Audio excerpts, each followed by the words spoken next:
Hello everyone, स्वागत है आप सभी का आपके अपने educational platform the content cloud पर। कैसे हैं आप सभी? आई होप आप सभी अच्छे होंगे। आप अपने एचटेट एग्ज़ाम की प्रिपरेशन बहुत अच्छे से कर रहे होंगे। जैसा कि आप सभी को पता है, आपके एग्ज़ाम में अब ज़्यादा दिन नहीं बचे हैं, तो अब आप अपनी जो प्रिपरेशन है उसे अच्छे से कर लें। ज़्यादा से ज़्यादा प्रैक्टिस सेट सॉल्व करें, प्रीवियस ईयर क्वेश्चंस पढ़ें, रिवाइज़ करें, जिनसे आपको आपके स्ट्रॉन्ग टॉपिक और वीक टॉपिक का पता लगेगा। ओके, तो आप उन पर अच्छे से मेहनत कर पाएंगे। आज का ये सेशन होने वाला है प्रैक्टिस सेट से रिलेटेड, एंड इसमें आपका हिंदी का प्रैक्टिस सेट है और ये टीजीटी, पीजीटी और पीआरटी तीनों के लिए ही इम्पॉर्टेंट है। Okay, TGT, PRT and PGT तीनों के लिए ही ये इम्पॉर्टेंट रोल प्ले करता है, क्योंकि आपके हिंदी के जो 15 क्वेश्चन हैं, ये 15 में 15 आपको मार्क्स लाने हैं। आप ऐसा नहीं कर सकते कि आपको हिंदी में भी आप क्वेश्चन छोड़कर आ जाएं या फिर गलत करके आ जाएं। तो आप बहुत मेहनत करें। अगर आप पहली बार विज़िट कर रहे हैं तो एचटेट की प्लेलिस्ट देखना बिल्कुल ना भूलें। उसमें बहुत सारे previous year questions plus practice sets आपको सॉल्व करवाए गए हैं, तो आप डेफिनेटली उन्हें देखिए, उन्हें सॉल्व करिए। Sanskrit, reasoning, math, social science सभी के लिए क्लासेस अवेलेबल है, तो आप उन सबको देख लीजिएगा। एंड बात करते हैं आज के प्रैक्टिस सेट की। तो चलिए, ये 15 क्वेश्चन आपको 15 में 15 करने हैं। अगर आप अभी भी एक भी दो गलत कर रहे हैं तो आपको मेहनत करने की बहुत ज़रूरत है, एंड आपको एक भी क्वेश्चन गलत नहीं करना है। ओके, आप ऐसा सोच कर चलें। तो पहला क्वेश्चन है, निम्नलिखित में से कौन सा शब्द देशज शब्द है? आपको 4 शब्द दिए गए हैं, मुफ्त, कटोरा, असर या फिर चाय। अब इनमें से बताना है कि कौन सा देशज है।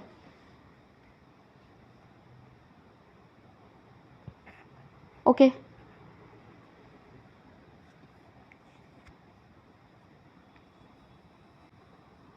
बात कर लेते हैं अगर देशज शब्द की। तो वे शब्द जिनकी उत्पत्ति का मूल का पता ना हो परंतु वे प्रचलन में हों, ऐसे शब्द देशज शब्द कहलाते हैं।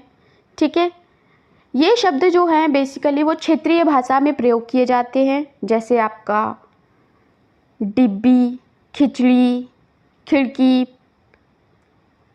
इस तरीके से सारे। ठीक है, एंड यहाँ पर आपका जो शब्द है वो है ये कटोरा। ओके, कटोरा आपका यहाँ पर देशज शब्द है। बात करते बाकी ऑप्शंस की, तो मुफ्त की अगर बात करें तो ये आपका फारसी शब्द है। ओके, असर, असर जो है ये आपका अरबी शब्द है, अरबी शब्द है। चाय, चाय आपका चीनी शब्द है। ओके, शब्द। नाउ हम लोग कुछ और उदाहरण देख लेते हैं फारसी शब्द जो आपसे पूछे जा सकते हैं। जैसे कि आपसे बहुत कॉमन है शादी, अफसोस, हफ्ता, गिरफ्तार, नमक, दुकान। कितने ही कॉमन शब्द हैं, ये आपके सब फारसी शब्द हैं। ओके, अभी अरबी शब्द की बात करें तो उनके कुछ उदाहरण आप देख लीजिए। मुसाफिर, मशहूर, एहसान, दफ्तर, दुकान, दौलत, ये सभी आपके अरबी शब्द हैं। चीनी शब्द की बात करें तो आपसे लीची, तूफ़ान, पटाखा, ये आपका चीनी शब्द है। Okay, etcetera. फ़िलहाल तो ये आपके कुछ इंपॉर्टेंट हो गए जो दिखने में एकदम हिंदी टाइप लगते हैं, लेकिन ये फ़ारसी और अरबी से बिलोंग करते हैं, तो आप इन्हें एक जगह नोट कर लीजिएगा। क्वेश्चन नंबर 1 का जो करेक्ट आंसर है वो आपका हो जाएगा सेकंड ऑप्शन, कटोरा। ओके, सेकंड वाला ऑप्शन करेक्ट है। बढ़ते हैं अपने अगले क्वेश्चन की ओर। क्वेश्चन नंबर सेकंड नंबर है कि व्यंजन संधि को अन्य किस नाम से जाना जाता है? आयादी, विसर्ग, हल, गुण। वेरी इंपॉर्टेंट क्वेश्चन है। संधि का डेडिकेटेड वीडियो क्लास आपकी अवेलेबल है, अगर आपने नहीं देखी तो देख लीजिएगा। उसमें ट्रिक के साथ कैसे कम समय में हिंदी के क्वेश्चंस को, संधि से रिलेटेड जो हिंदी के क्वेश्चन उन्हें सॉल्व करते हैं, ये आपको बताया गया है, तो आप उसे ज़रूर देख लीजिएगा। अभी यहाँ पर देखें तो संधि सबसे पहले आपसे पूछा गया है, तो 2 वर्णों के मेल से होने वाले परिवर्तन को संधि कहते हैं। ठीक है, संधि आपकी 3 प्रकार की होती है, स्वर संधि, व्यंजन संधि और विसर्ग संधि। प्रश्न आपसे पूछा है कि व्यंजन संधि को और किस नाम से जाना जाता है। ओके, तो यदि संधि के पहले शब्द का अंतिम वर्ण स्वर है तो वहाँ पर स्वर संधि होती है, और यदि संधि के पहले शब्द का अंतिम वर्ण व्यंजन है तो व्यंजन संधि होती है। ओके, एंड हल संधि को हम व्यंजन संधि के नाम से भी जानते हैं, यानी आपका व्यंजन संधि को ही हल संधि के नाम से जाना जाता है। तो यहाँ पर ये 3rd ऑप्शन आपका करेक्ट हो जाएगा। ओके, उदाहरण के लिए देखें तो व्यंजन संधि का उदाहरण होगा आपका उल्लास। उल्लास यानी उत प्लस उल्लास।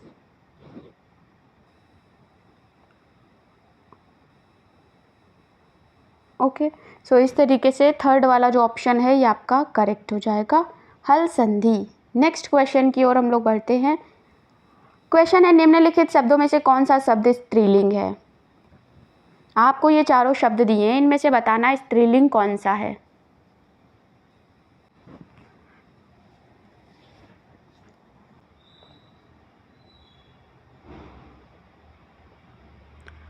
सो इस टाइप के प्रश्नों को सॉल्व करने के लिए आपको सिंपल जो है वाक्य प्रयोग कर लेना चाहिए। आपको एक एक जो शब्द दिया है इनसे वाक्य प्रयोग कर ले, आपको आसानी से पता लग जाएगा कि स्त्रीलिंग कौन सा है और पुल्लिंग कौन सा है। ठीक है, जैसे अहिंसा सभी की नैतिक जिम्मेदारी है, यानी जिम्मेदारी है। ठीक है, बाकी अगर तीनों की बात करें तो डाकखाना गए, पुस्तकालय गए, फूलदान रखा है, इस तरीके से आप देख सकते हैं कि बाकी सभी आपके पुल्लिंग हैं एंड सिर्फ अहिंसा ही आपका एक स्त्रीलिंग है। सो 3rd ऑप्शन करेक्ट होगा। बढ़ते हैं नेक्स्ट क्वेश्चन की ओर। क्वेश्चन नंबर 4 है, बाल का उचित वचन क्या होगा। बाल का उचित वचन क्या होगा, बहुवचन, एक वचन, दोनों या फिर कोई नहीं।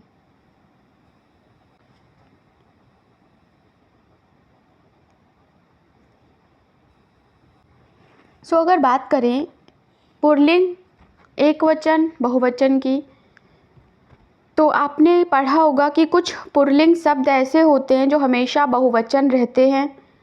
उन्हीं में का आपका एक उदाहरण ये बाल है। ठीक है, ये हमेशा आपका बहुवचन में प्रयोग होता है, इसलिए बाल आपका जो है करेक्ट आंसर हो जाएगा बहुवचन। ओके, यदि आपका जो बाल है ये हमेशा बहुवचन में प्रयुक्त होता है, सो 2nd करेक्ट है।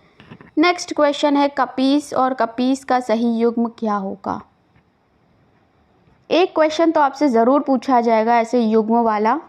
ओके, तो आपको पढ़ना होगा अच्छे से इन्हें। कपिश और कपीश, तो यहाँ पर जो कपिश का और कपीश का अर्थ होगा वो होगा मटमैला और सुग्रीव। ओके, कपिश आपका विशेषण है जिसका अर्थ होता है भूरे रंग का। ओके, और जो कपीश है वो सुग्रीव का पर्याय है, यानी 3rd ऑप्शन करेक्ट होगा। नेक्स्ट क्वेश्चन की ओर बढ़ते हैं। नेक्स्ट क्वेश्चन आपसे पूछा है, 10 ग्राम सोने की पायल, इस वाक्य में 10 ग्राम यह शब्द विशेषण है, कौन सा विशेषण है। बहुत ही सरल प्रश्न है ये आपका। संज्ञा या सर्वनाम शब्दों की जो विशेषता बताते हैं वो आपके विशेषण कहलाते हैं। ठीक है, विशेषण आपके कई टाइप के होते हैं जिनमें आपको बताना है 10 ग्राम वाला जो पॉइंट है ये किस विशेषण है, कौन सा विशेषण है। तो 10 ग्राम आपकी ये क्वांटिटी की बात हो रही है यहाँ पे, तो परिमाणवाचक विशेषण हो जाएगा 4th वाला ऑप्शन। अगला है, उपसर्ग से निर्मित शब्द के संदर्भ में कौन सा विकल्प असंगत है? उपसर्ग से निर्मित शब्दों के संदर्भ में कौन सा विकल्प असंगत है?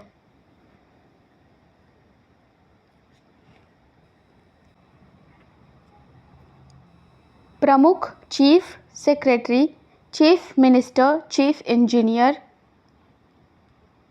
ये आपके करेक्ट हो जाएगा ग्रुप। ठीक है, प्रमुख, chief secretary, chief minister, chief engineer, right. Next question की ओर बढ़ते हैं। वह बहुत बोलती है, वाक्य में अव्यय का प्रकार बताना है।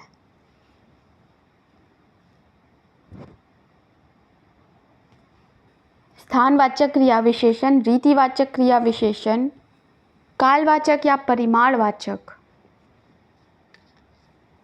वाक्य में अव्यय क्या होगा? यहाँ पे जो बहुत है वो एक मात्रा की ओर आपका संकेत कर रहा है, इसलिए यहाँ पर परिमाणवाचक क्रिया विशेषण हो जाएगा। ओके, 4th वाला ऑप्शन। नेक्स्ट क्वेश्चन की ओर हम लोग बढ़ते हैं। संधि विच्छेद एवं शब्द निर्माण की दृष्टि से असंगत विकल्प को चुनिए।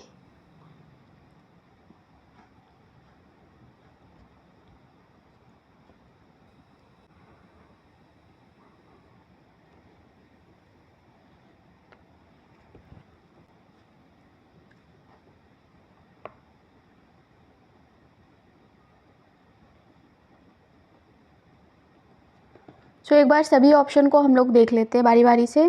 सबसे आपको 4th वाला दिया है तदनंतर। ओके, ये आपका जो है सही संधि विच्छेद है, यहाँ आपका व्यंजन संधि है। ओके, नेक्स्ट है परिष्कृत। परिष्कृत ये भी आपका सही है एंड इसमें आपका विसर्ग संधि है।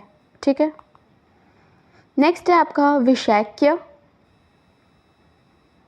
विषैक्य भी आपका सही संधि विच्छेद है एंड इसमें आपकी वृद्धि संधि है। बात कर लेते हैं अधर्मन की, तो ये आपका गलत है। ओके, अधर्मन आपका अधम प्लस ऋण अर्थात अधर्मन होता है।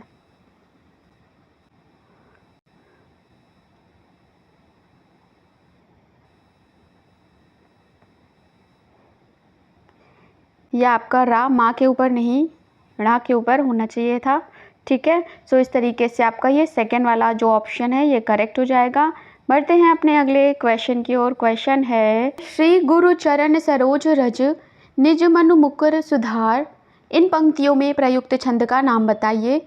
छप्पय, दोहा, सवैया या फिर रोला। बहुत ही सिंपल क्वेश्चन है ये।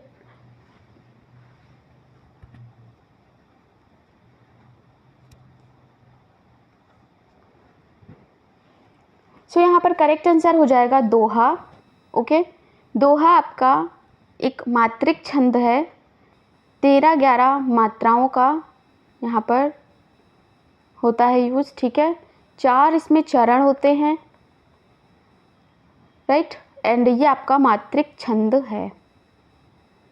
ये आपका हो गया दोहा। ठीक है, तो जो हमें ये पंक्ति दी गई है ये आपकी दोहा है। नेक्स्ट क्वेश्चन की ओर बढ़ते हैं। सेकंड ऑप्शन यहाँ पे करेक्ट होगा। नेक्स्ट है कि विपरीतार्थक शब्द की दृष्टि से कौन सा शब्द युग्म अशुद्ध है?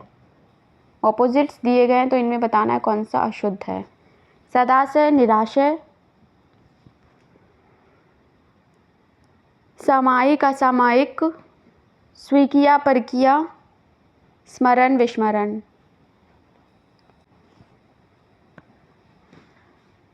इस क्वेश्चन का करेक्ट आंसर होगा आपका ऑप्शन नंबर फर्स्ट, सदाशय। सदाशय और निराशय ये आपस में अशुद्ध हैं। सदाशय का अर्थ होता है अच्छी नीयत वाला और निराशय का अर्थ होता है जो आशावान ना हो। तो ये दोनों ही आपस में ऑपोजिट नहीं है। ओके, बात करते हैं अगर इनके सही ऑपोजिट की, तो सदाशय का ऑपोजिट हो जाएगा दुराशय, ठीक है। इसलिए फर्स्ट ऑप्शन आपका ये करेक्ट आंसर हो जाएगा। बढ़ते हैं अपने नेक्स्ट क्वेश्चन की ओर। क्वेश्चन नंबर 12 है, आपकी यात्रा मंगलमय हो, यह वाक्य कैसा है? इसमें संदेह है, आज्ञा है, इच्छा है या फिर विस्मयादि बोधक है। ये आपका इच्छावाचक है, ठीक है। आपकी यात्रा मंगलमय हो, इच्छावाचक वाक्य है। नेक्स्ट प्रश्न है, अर्थ की दृष्टि से असंगत मुहावरे का चयन कीजिए। आटे के साथ घुन का पिसना, आधा तीतर आधा बटेर बेमेल वस्तुएं, आसमान से गिरे खजूर में अटके एक परेशानी से निकलकर दूसरी परेशानी में आ जाना, 19-20 का अंतर होना, खर्च हो जाना।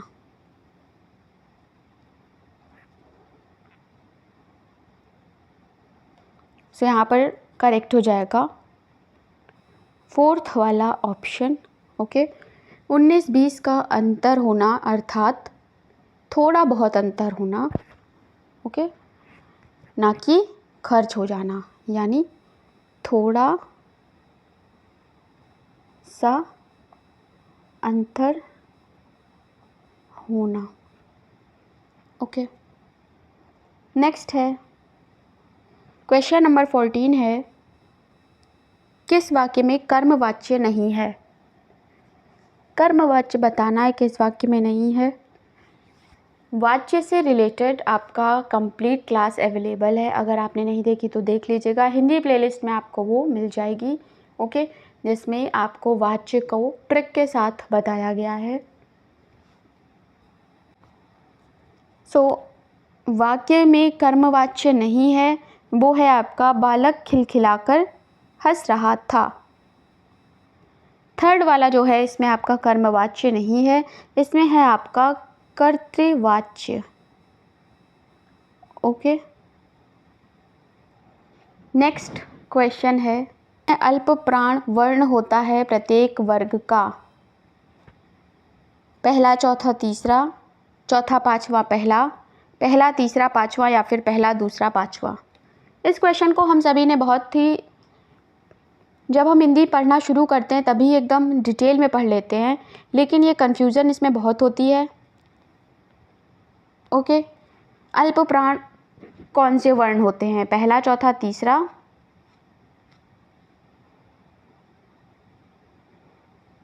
सो यहाँ पर करेक्ट आंसर हो जाएगा ऑप्शन नंबर 3, ठीक है। जो हमारा का वर्ग है, चा वर्ग है, टा वर्ग है, त प वर्ग है, इनमें पहला तीसरा पांचवा आपका अल्प प्राण होता है एंड बाकी आपके महाप्राण व्यंजन होते हैं, ठीक है। जैसे चा वर्ग को ले लेते हैं, अगर चा वर्ग की बात करें तो इसमें आपका च, ज और इया, ये आपके हो गए अल्प प्राण, ठीक है। एंड छ और झा, ये आपके हो जाएंगे महाप्राण, ठीक है। इसी तरीके से ये सारे वर्गों पर लागू होता है। पहला तीसरा पांचवा आपका अल्प प्राण होता है।